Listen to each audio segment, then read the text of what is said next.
Yo guys, what is going on? Alex Pandrea here. Welcome back to my channel.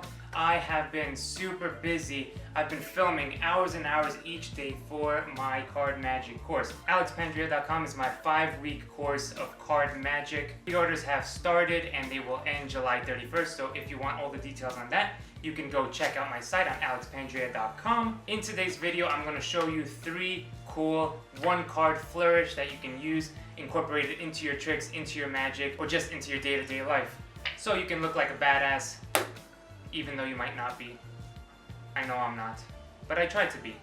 So grab your deck, grab one card, grab your deck too, and let's go. Alright, so let's take a look at these 3 flourishes that I like to do with one single card. So all you need is the one card. Grab it. You could use a credit card for this. You can use, a bus, metro card thing, whatever you want to do these flourishes. I like to do them sort of when I pay for stuff with a credit card or something like that. So grab your card. The first thing that we're going to learn is a pirouette twirl of one card, just like that. You can do it so that you can get it and consistently rotate it around your hand. I can't, but maybe you can. So grab one card, hold it between the middle finger and the thumb, just like this. And from here you're going to take your first finger and place it just above the middle finger, so while it's face down, just above the middle finger. Now it's the first finger that's going to do the twirl, as well as a little kick with the hand to a clockwise direction. Okay, so as I'm going to twirl the card and as I'm going to give it a little kick like this, the first finger pulls back towards me and I'm letting go with the thumb. Okay, so I'm twirling it backwards basically and I'm letting go with the thumb. Now initially you have to balance it on the middle finger. Initially this is what's going to happen. You're just going to get like this. Okay, you're going to be like, why can't I do it? And then you'll realize the amount of pressure that you need as well as the amount of kick with the hand that you need to get it going.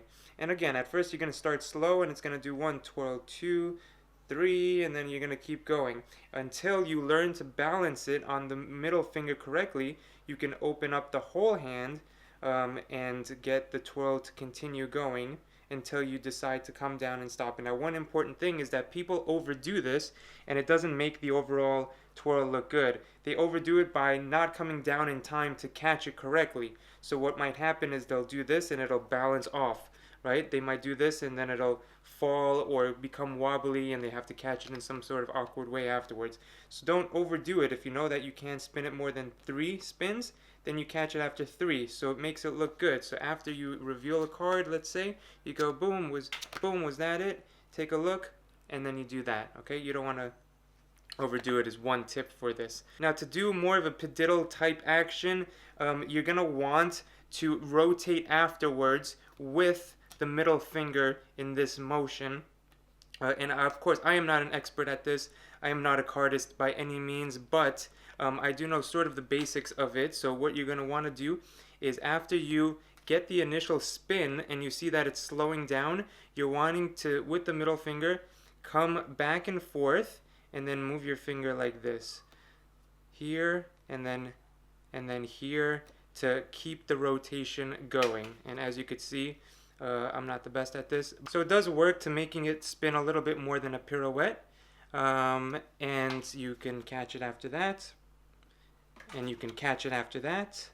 And you can catch it after that.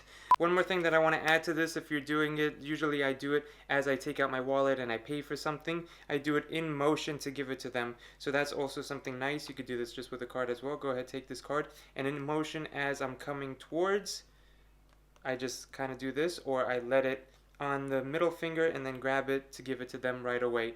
You could also do this where you spin and then you just leave it on their hands as they're opening up their hands to get the credit card or get something, boom, and I just leave it on their hands. So it's a nice in motion kind of way to do it.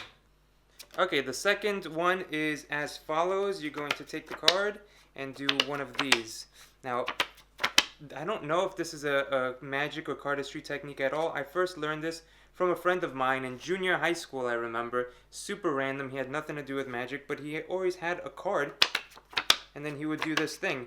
And then I sort of became obsessed with it because it has this sort of an addicting quality, the sound and the feeling of doing that. So it's this, and that at the end. So you're going to start with the card just like this, as if you're going to do a pirouette. You can do this first to begin with. Then you're going to grab the card between your first finger and thumb, just like that. Let's do a behind the shoulder view. Now from here, you're going to extend your middle finger out to grab this card, right? To grab the left side of it and kick this out like this. As this happens, you want to go back and forth between your first finger and middle finger to get this. Okay? Your wrist is also going to turn back and forth. Alright? So at the end of the day, this is what you're doing. Here, here, and then back.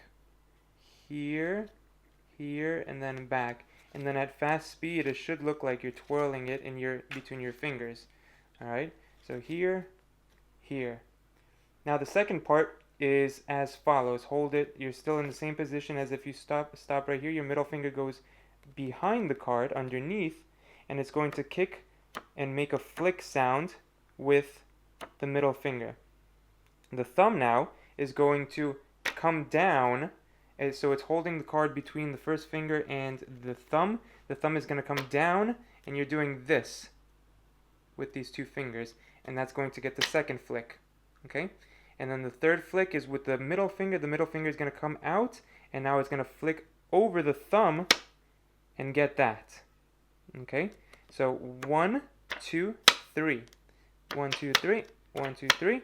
And now you can repeat this process by doing it again a second time and turning the card at the same time. So 1, 2, 3. Turn this around, and now your middle finger goes 1, 2, 3 again. So you're doing it first a little bit slower the first time, and then the second time a little bit faster. And if you could get this in rhythm, it looks nice to hand out a card, or hand out a credit card or a business card or something like that. So you can start off by doing a pirouette, doing this, and then giving it to them as a nice little sequence with the one card. Alright, the last one is a card toss. It looks like that. The idea is you're tossing the card and making it spin in mid-air, either from hand to hand or in the same hand. Again, as you're giving out a credit card to pay for something, I like to do this a lot of the times. So basically what's going to happen with this, so you're going to grab the card in between your middle finger and your third finger, which is the ring finger, and have it in this situation. Keep in mind that these fingers are curled, so they're curled just like that. Now all that's going to happen without the card is you're going to come up with the hand, and your fingers are going to come up and then sort of pull back a little bit. Alright? Here, up, extend out, and sort of pull back a little bit after it comes away to get that rotation. Just like that. So you're pulling back with the hand and you're doing it. So it does help also if you start a little bit lower and you don't release it, right? You don't want to release it until it gets to about the height that you want it. Like that. You're here and then you're there in slow motion. Now the height is going to be depending on where you release it from. Okay, so try from here, try from here, try from here. See where it's best for you to release the card from, and then get your other hand ready to catch. Okay, from here to catch, or you can catch it in the same hand as you're doing it. See, if I don't release it and I come back too quickly with the hands, then the card is going to come towards me. So you don't want that. You want it to come out straight up and then straight down, sort of just like a helicopter. Boom. Alright? And I like that one a lot. So I can be out. I can take out the credit card. I can do this. I can do this. How much is it? Oh, okay. And then boom. It's just a nice little sequence that you can do with the one card. Move from one to the other. These are 3 ones that I like to do all the time. Combine them as you wish and have fun with them. So once again, it's here. It's here, so you can do it off of just the one hand like that, but I kind of just like to do it as I place it into the other hand. So I'm here with the card, I'm here, I extend, I come up, I extend my hand, and then I grab it, or grab it in the same hand, and then go into a pirouette, then go into one of these, give it to them, smack them in the face with the card, whatever you want to do. Those are the 3 flourishes. Boom! So there you have it. Thank you so much, guys, for sticking around and watching and learning that. If you want to learn more, Said it, I'll say it again, alexpandrea.com for my 5-week course in magic. Now, if you like the stuff that I do here on YouTube, we're taking it up a notch and we're going 5 weeks straight. Everything from sleights to tricks to routines to my full magic theory and everything else that I learned in 20 plus years of thinking about card magic and how to make it powerful. Thanks so much, guys. Like, subscribe, hit the notification bell for more videos, and we will see you very shortly on the next video.